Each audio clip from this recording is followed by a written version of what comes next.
right. Well, hopefully that got you just a little bit inspired for our session today.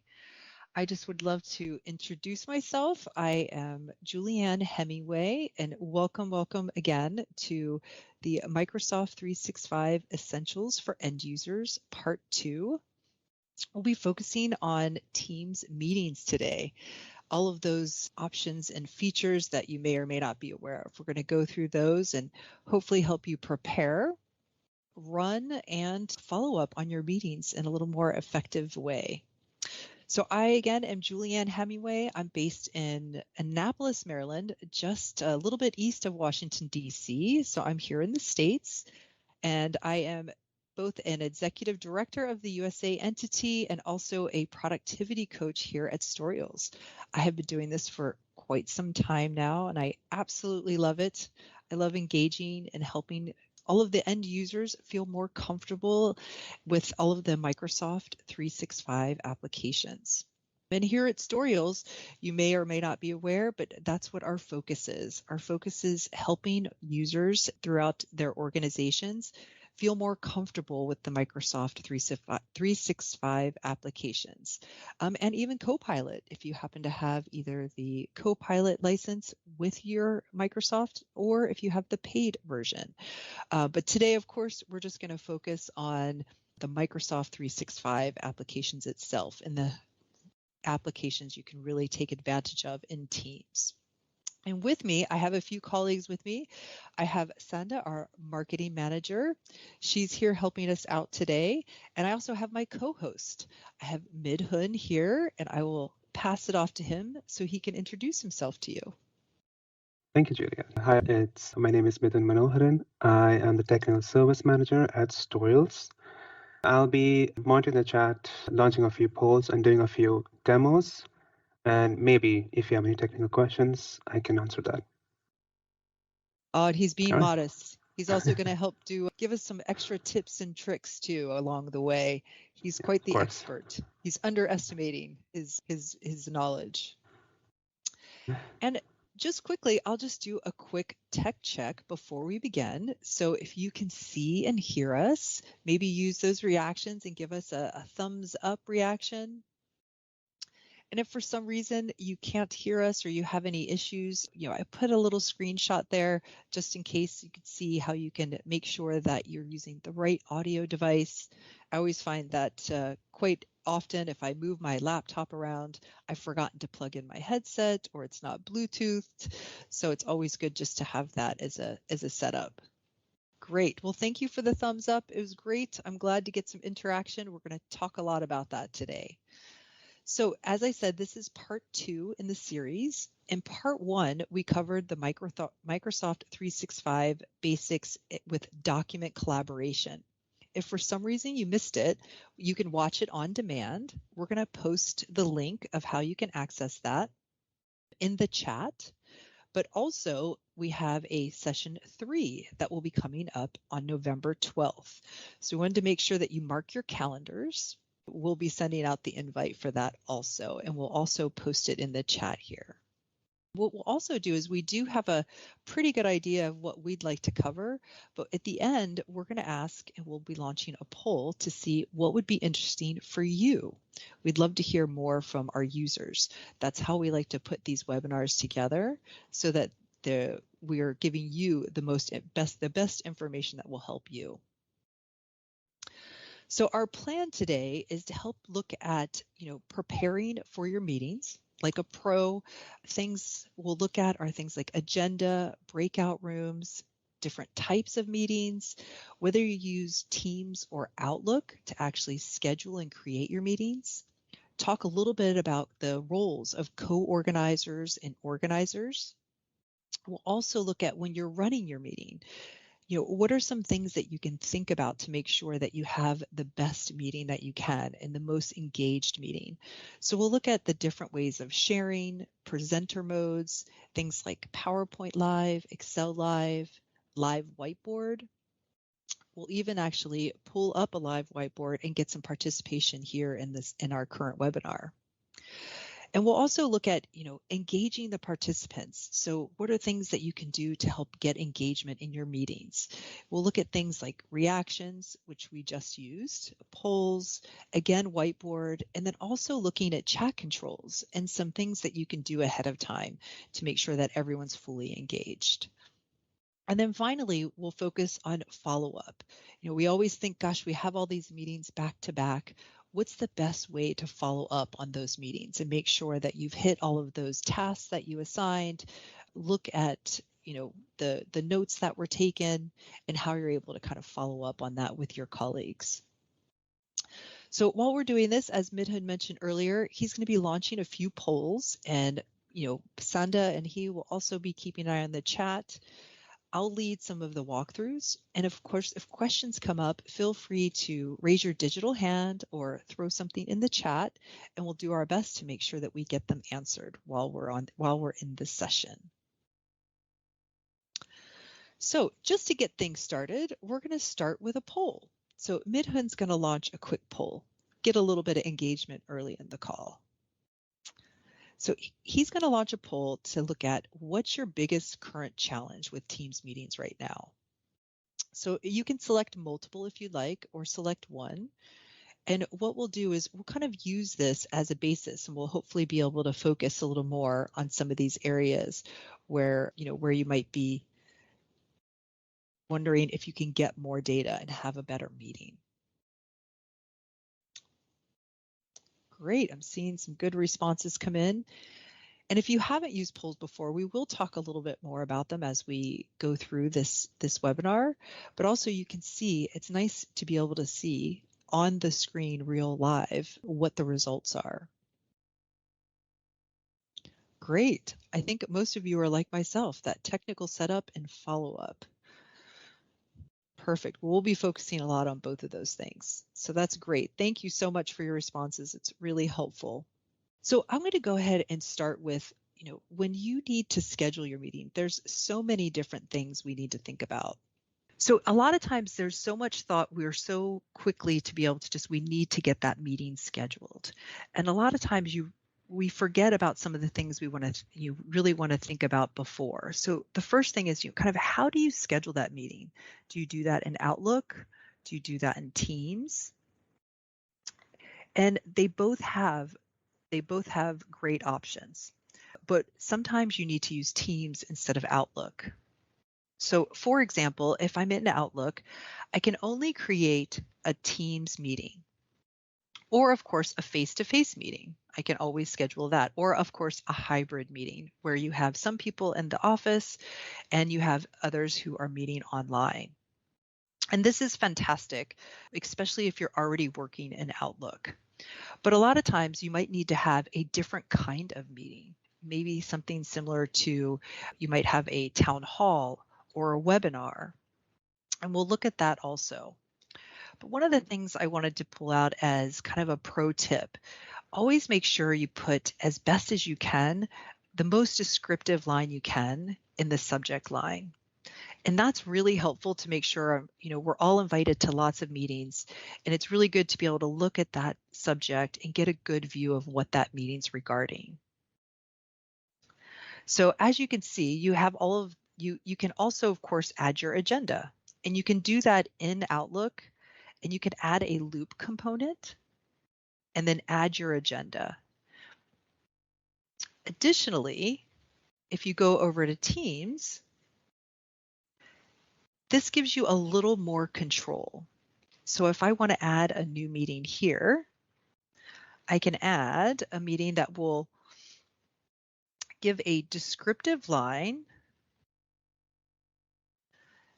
And one of the key things that you can do here that I really like that you can do in Teams is built into the invite, they have an agenda template loop component. So if I click on this, and again, unfortunately at this moment in time, you can only get that agenda template as a loop component in a Teams calendar invite. But this allows me then to put that very important agenda, because not only is a good subject line important, but also giving a good agenda so your attendees know what you're going to have to talk about throughout that meeting. And at least having a light agenda is really helpful. So as you can see, I've got my meeting agenda, and also it gives me a spot for notes and follow-up tasks.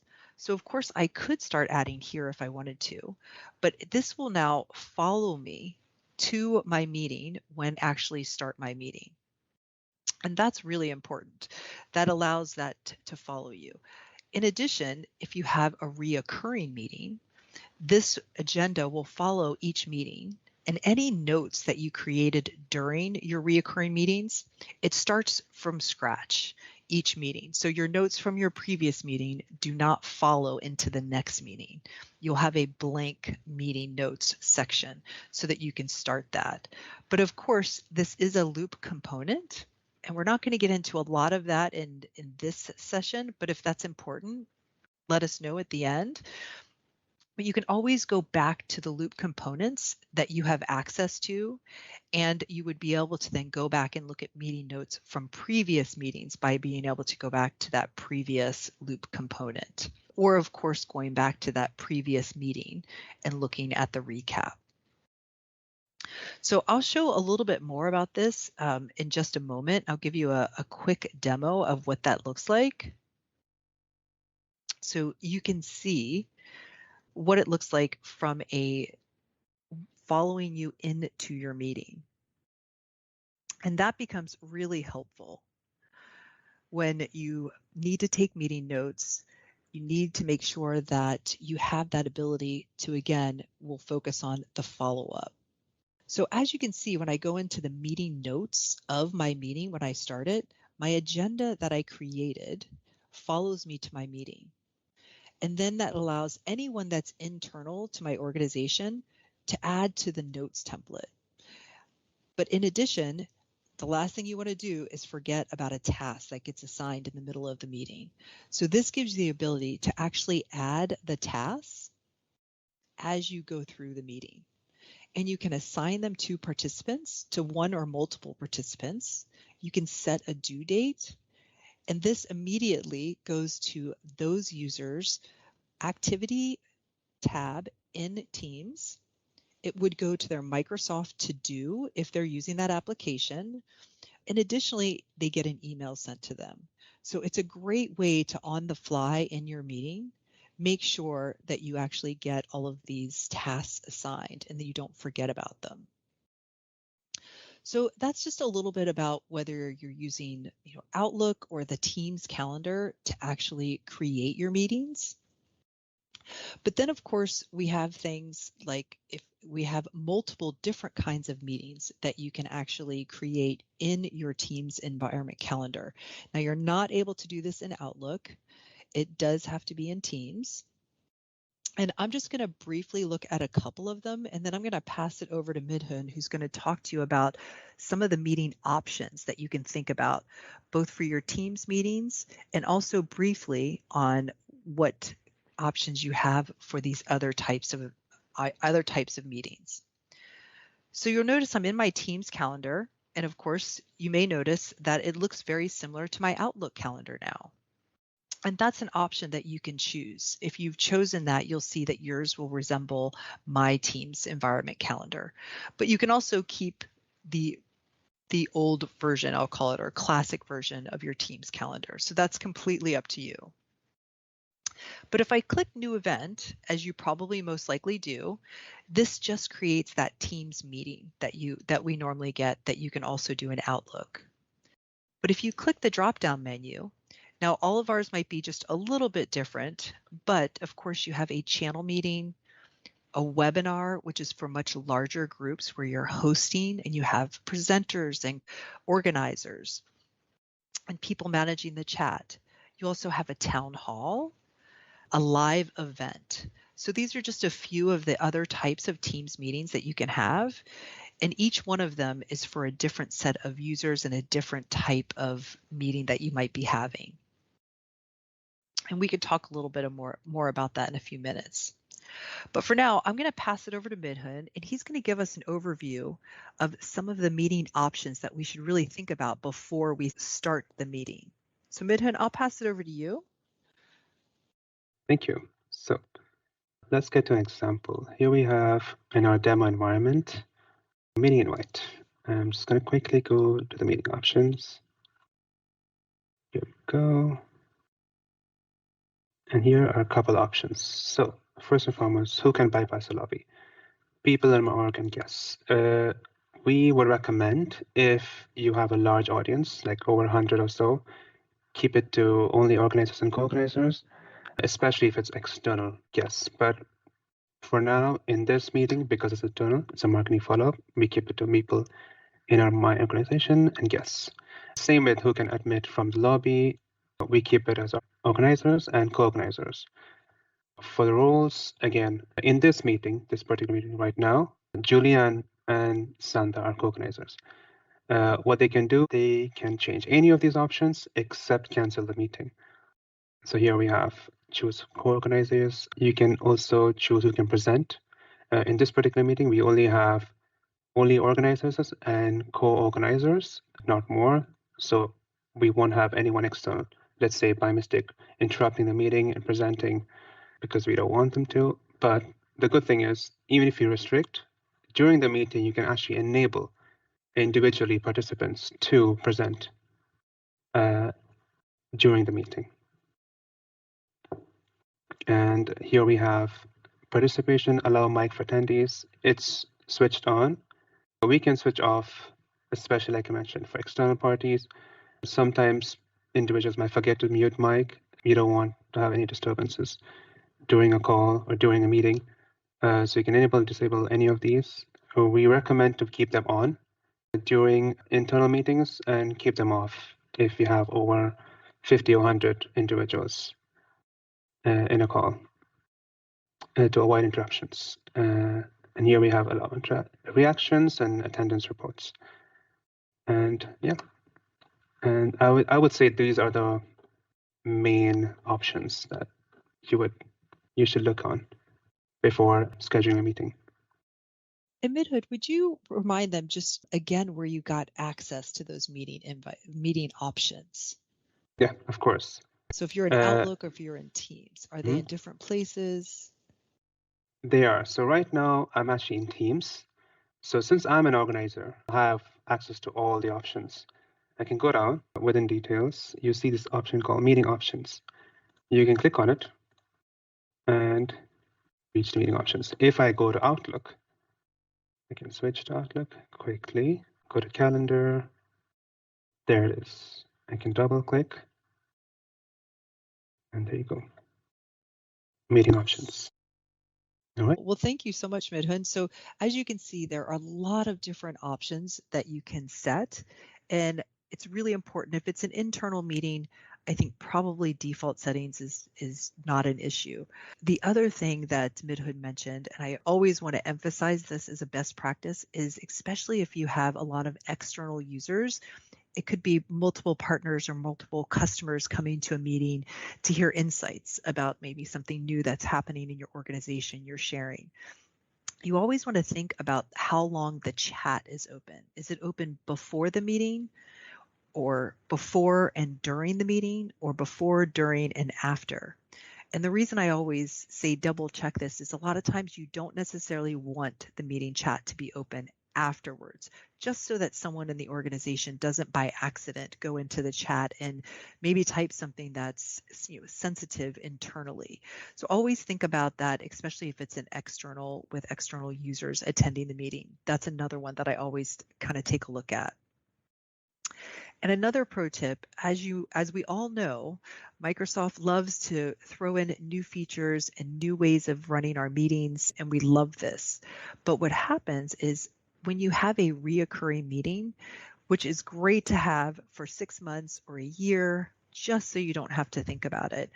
But from a pro tip is, what you could do is redo the meeting every 3 months. So set it for 3 months, and then when you create the meeting, it'll then pull in all of those new features that Microsoft has available. Because if you're running on an older version that the meeting was created 6, 9, 12 months ago, a lot of times you're missing the opportunity to use some of the new features that Microsoft's enabled within the Teams meeting.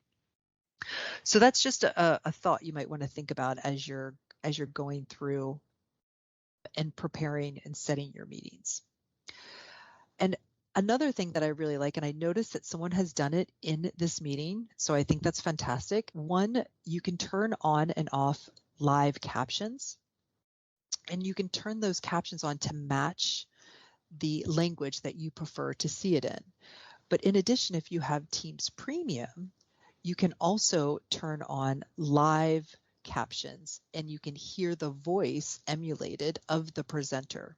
So if you happen to have Spanish or Italian or Swedish turned on now and you have Teams Premium, it'll be my voice, but speaking in your language. So I found that really interesting. So if you happen to be trying that, but again, something you need to enable in your meeting options.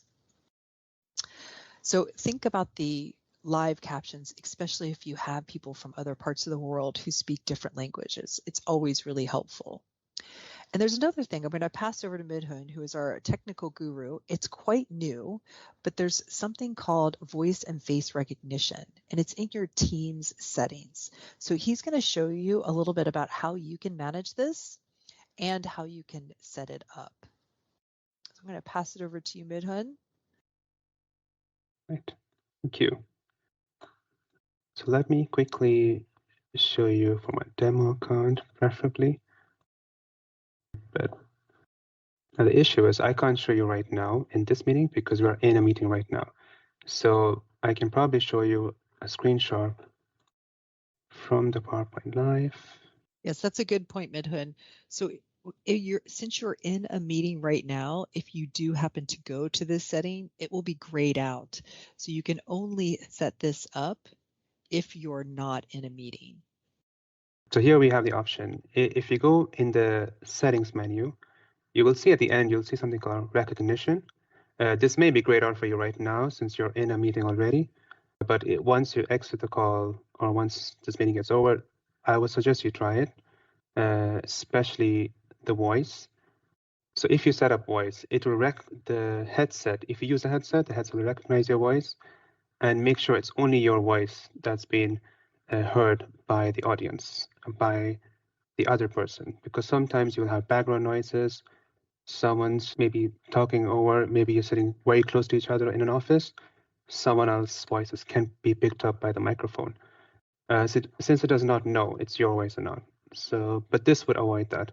Likewise, if you have a face, if you set up face, in chances you use Teams rooms, it will recognize your face and make sure it's actually you that's speaking.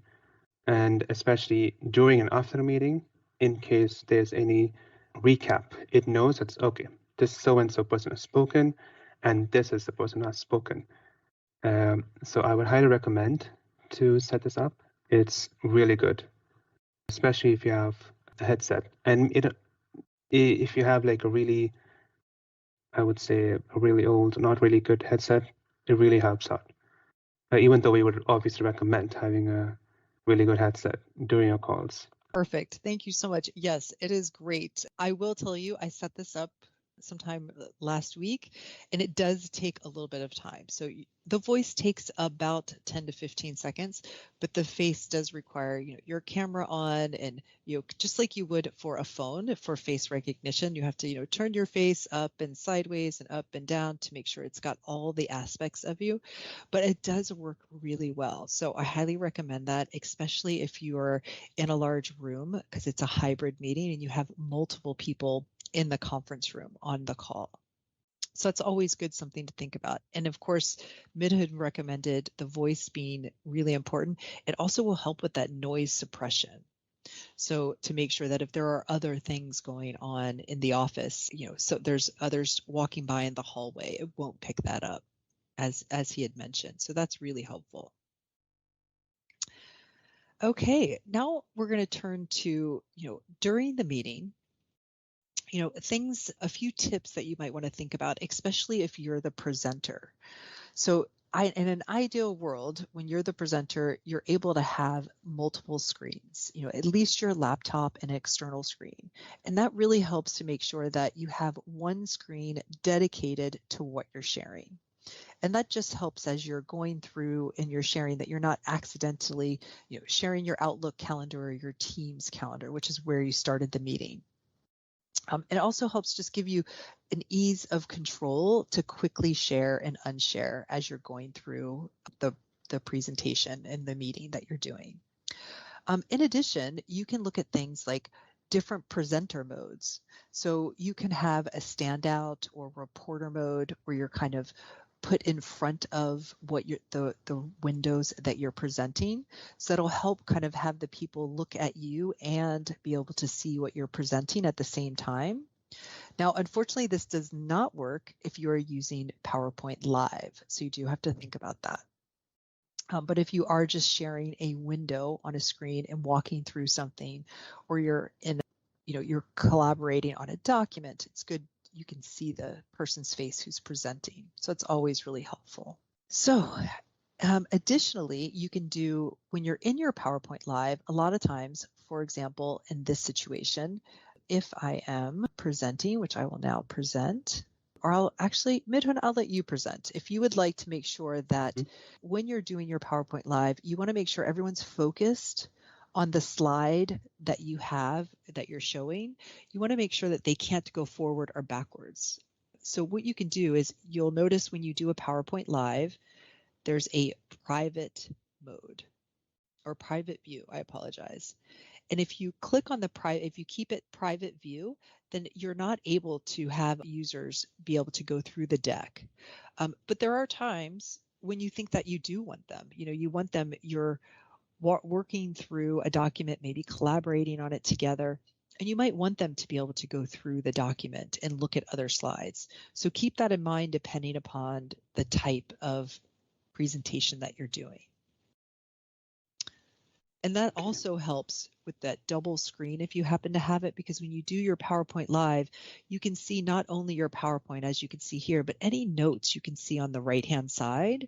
So you can follow your slide notes. And in addition, it gives you all the tools. So you might want to be able to use the pen or the highlighter, or make sure users, you can point out specific things to them. So the PowerPoint Live is a great tool when you're presenting. So another thing that we like to talk about is really an engagement. What are ways you can engage all of your colleagues or attendees to your meeting while you're going through your meeting? We all sit in meetings quite often throughout the day, and it's hard to stay engaged sometimes, no matter how interesting it is. So we always like to give a few pro tips around a few things that you can do. The first one is, it's always great, especially if it's not a really large meeting, is to have everyone have their cameras on. Because of course, if we were all sitting in a room together, we would all be able to see each other and see your expressions as things are going on, the body language that everyone has as they're going through the meeting. And of course, as in this meeting, we love reactions. Being able to give a thumbs up, or maybe clapping for a job well done, maybe a heart, as Sanda has just done, to say, oh, that's fantastic, we really like it. Those are also ways to get engagement in the meeting. And of course, setting a few guidelines around the chat. We talked a little bit about the different options you have in your Teams meeting. So one, it's good to be able to then tell people what those guidelines are. Let them know whether or not the chat will be available after the meeting, and during the meeting, how you'd like them to use the chat. Do you want them to raise their hands if you have a question? Do you want them to put it in the chat? Is that where you want, what type of activity do you want to happen during the chat? It's good to let them know. And in addition, sometimes when you're just not feeling quite like being on camera, but you want to be involved and you want the users and your colleagues to see. And as Sanda has done, if you can see, she's turned her avatar on. So that's another way to stay active and participate in a meeting, but not necessarily be directly on camera. So those are a few of the things you can think about. In addition, you can use Excel Live.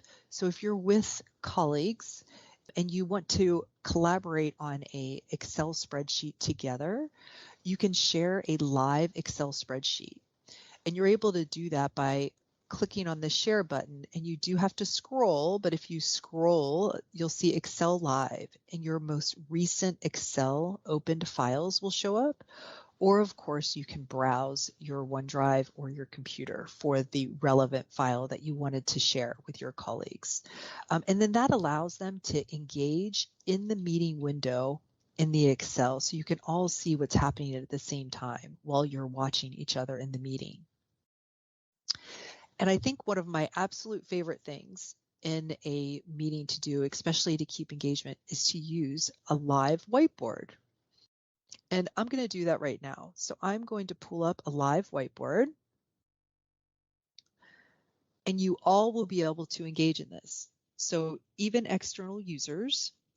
And what we can do, I'm going to turn on the follow me, which means that you'll be able to follow kind of where I am, because this is, if you haven't played with whiteboard much, it's an infinite space. So you have a lot of room to put all of your thoughts. So we want to make sure that everyone can see in the meeting where the activity is happening. So you'll notice at the bottom of your meeting screen in this whiteboard, you have a bunch of tools, but you'll see a little sticky note. If you want to grab a sticky note and put something in the sticky note that maybe you learned that you didn't know before, or something you think that you knew but might be able to help make your meetings a bit better the next time you do them. It's always fun to use this to strategize. And you'll just click on it and you should be able to type right in the box. This is great. So yes, keep putting some stickies in there. And like I said, once you put the stick in, you should be able to click with your cursor to be able to then add data into the sticky note. And if you haven't used Whiteboard, I'll take just a moment here to let you know that you can see you can add reactions. You can also click on a particular sticky note and add a comment. And if you do want to move around the whiteboard, if you click on the hand will actually move the whiteboard, so it allows you to move to different spaces that you're working on. In addition, if you notice, if you click on the 3 dots just to the right of the circle and the square, there are templates that you can use to get you started if you want to do some brainstorming or you're product designing. You can also add images or links. You might want to add a link to a website or a report that was important. You can also add videos and even documents to the whiteboard. We didn't talk a lot about this, but you can use loop components too. And I see a few of you must have Copilot, because I love that someone just used Copilot to categorize all of these sticky notes. So if you do have Copilot, you'll see that you can ask Copilot to then categorize all of the sticky notes that have been put up on the board. It's a great way to summarize and finish up. Thank you for whoever did that. Raise your hand because we want to thank you for that. That's great. Well done. So Whiteboard itself is a great tool, especially if you all are not able to be in the meeting together. So if you have Copilot, a paid license, the easiest way to tell is to go to office.com in a web browser, and you'll be able to see whether or not you have something called a work web toggle.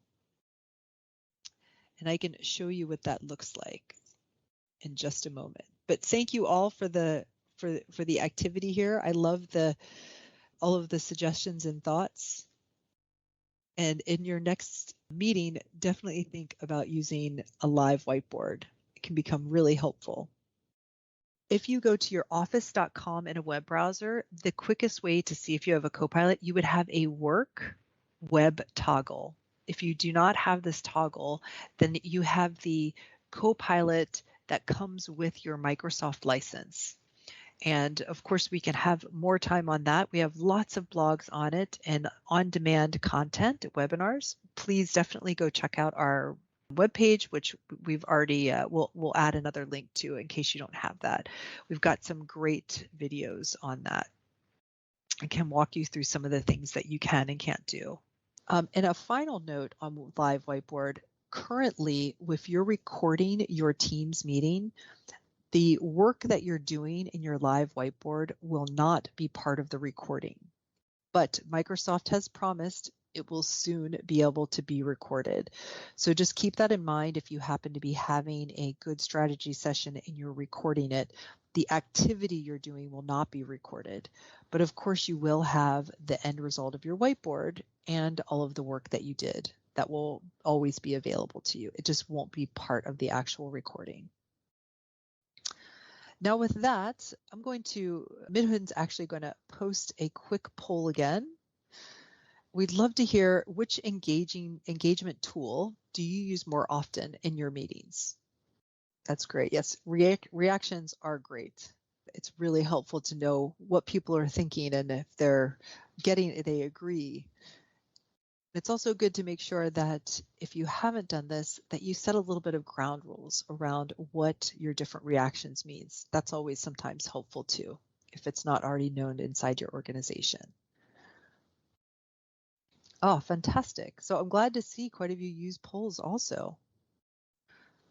And some whiteboard in there too. So just a quick pro tip, some of you who are already using polls, you probably do this already. But of course, one of the things that I really enjoy is being able to add polls to the meeting before it even starts. And that I find that, really helpful, as now you do have to be the meeting organizer to do that. But that really helps when it comes to preparing, so that it's all ready to go and you can have them set up as drafts. So yes, you can, as the co-organizer, your organizer has to add the application to the meeting first. Then it will allow you to actually do it yourself.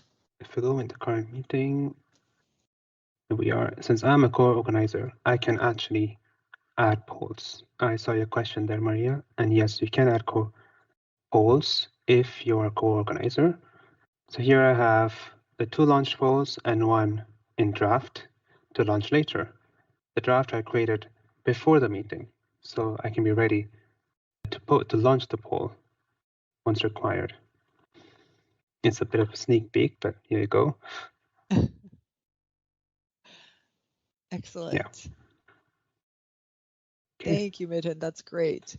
And just to note, this is where you would add. So I've opened up an existing meeting, and there'll be an apps option icon. And when you click the apps icon, as long as the organizer has added polls to the meeting prior, once it was set up, then any co-organizers will be able to access those applications and set up polls ahead of time.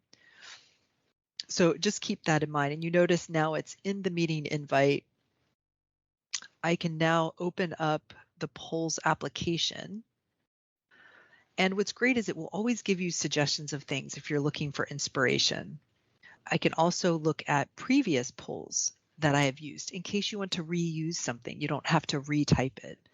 And of course, I could do a new poll. And as you can see, there's multiple different kinds if you haven't done them in the past. Your multiple choice, word cloud, a ranking, or a rating, or even a quick quiz. So keep that in mind as if you want to add polls to your next meeting as a way to engage your team.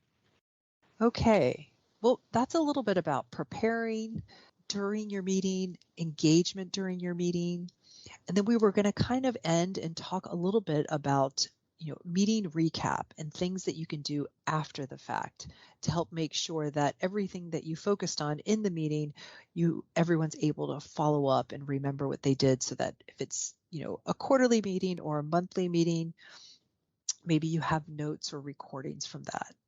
So what I'll do is I'll show you a meeting recap, which I find really helpful, especially if it is a reoccurring meeting or it's something you're doing quarterly. So if I want to go back to last week's or the week before's meeting and make sure that I'm prepared for this meeting, If you have Teams Premium, this AI summary will be available to you. Otherwise, you'll be able to see the transcript, any app mentions that you were mentioned in the meeting, and you'll also be able to then see the video recording if it was recorded. And if it was recorded, it will also give you, who spoke and how much they spoke in the meeting. But this is a great way to catch up on a meeting.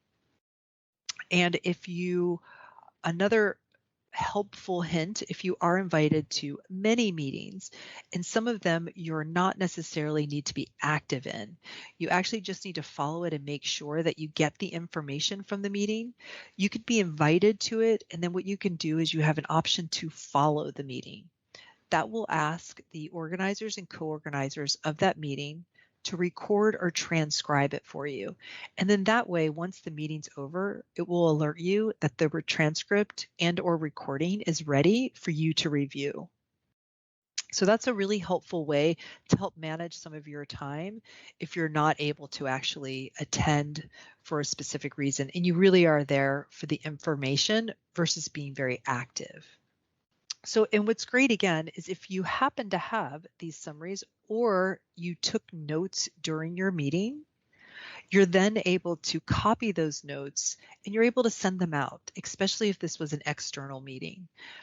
You might want to send everyone meeting notes of what was done. And if you happen to have the meeting summary AI, you can copy this, and it also will give you what it believes are follow-up tasks. But of course, if you don't have Teams Premium, that's okay. You can use that notes icon in your Teams meeting while it's happening. And you can either assign a specific person, or you can all together, and again, only access to internal people who organize the meeting, to allow them to add to those meeting notes and add those follow-up tasks real time.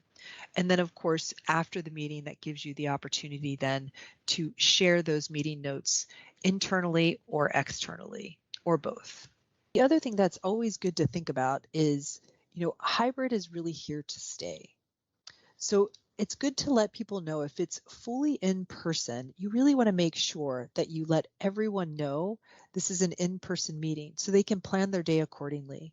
A lot of us are working from the office a few days a week and working from home. So you want to make sure that everyone's aware this is an in-person meeting so they can make sure that their schedule works with that.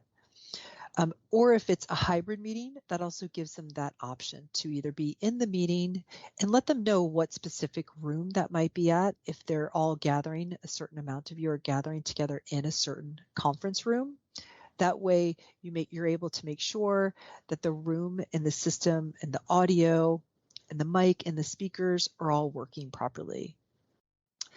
And a good suggestion is if you are all in the same room and you're not fortunate enough to have a Teams room, which is always amazing, a lot of times what we always recommend is bring your computer to the meeting, log into the meeting, but turn your camera and your microphone off, or at least minimally your microphone. And what that does is it allows for, as you are contributing, you will be shown on the Teams meeting. Of course, one of the things that's helpful now is the recognition setting that Midhun showed. So that may slowly pull us away from that, but it always is helpful that you're logged in so that anything that you can chat yourself, if you need to put something in the chat because it's hybrid, or if you want to contribute directly, that's a way that you're able to do that. So keep that in mind in addition. So that was a lot. I hope you guys are hanging in there. One of the things we wanted to ask you was, we've talked a lot about, Teams meetings, webinars, live meetings, town halls, and obviously there's a lot of detail in each one of those other meetings that we'd be happy to help you with if you're interested, but they are obviously for a larger audience. We did have one more poll we wanted to post, and we wanted to ask if for our next session, is there anything you'd like to hear more about? So we put up a couple of options. We'd love to hear what your thoughts are, what might be interesting to you. We can add that to our final webinar of the series. And this will be on November 12th. And I think I mentioned that a little earlier. And I believe Sandra has already added it to the chat, but we'll add it again just to make sure that you have that if you'd like to register early. And of course, Midhun, is there anything you would like to add? Any pro tips? I think that will be for now. I think that my best tip was the voice recognition. That's really a game changer. I have to agree, Midhun. That is fantastic. And it's just so new. So if you haven't had a chance to take a look at that after this meeting, it's definitely worth reviewing. And again, just as a reminder, it's just the 3 dots just to the left of your picture or your initials in the Teams main window, in the main application window. You'll be able to click on those 3 dots and go to settings. And once you go to settings, it's the last setting in the left-hand side. And that will then allow you then to open up and do both your voice and your face recognition. 3 dots, settings, and recognition. And as you can see, you're currently in a meeting. To modify profile, please return after your meeting. Perfect. Thank you so much, Midhun. That was really appreciate you doing that live for us. Is there any questions that anyone has? Please feel free, and we can always stay on for a few minutes if you have any other questions. You've had some great ones so far.